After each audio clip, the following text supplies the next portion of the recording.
ઋષિ એમ જે મૂંજી મેખલા આપે છે, પૃથ્વી મૃગ ચર્મનું આસન આપ્યું.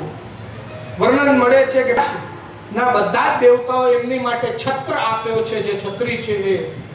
બ્રહ્માજીએ એમને કમંડલ આપ્યું, સરસ્વતી એમને માળા પહેરાવી, કુબેરે એમને ભિક્ષાનું પાત્ર આપ્યું અને પાર્વતી દેવીએ એ ભિક્ષા પાત્રમાં ભિક્ષા પધરાવી છે. 7 ઋષિઓએ એમને દર્ભ આપ્યું, દુર્વા આપી છે અને આ પ્રમાણે બટુક બ્રાહ્મણનું રૂપ ધારણ કર્યું છે. બધા જ દેવતાઓ પુષ્પ વર્ષા કરી રહ્યા છે, બધા જ દેવતાઓ સ્તુતિ કરી રહ્યા છે વામન ભગવાનની.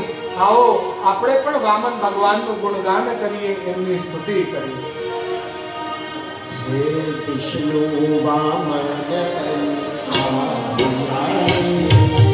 વિષ્ણુ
Subhanahu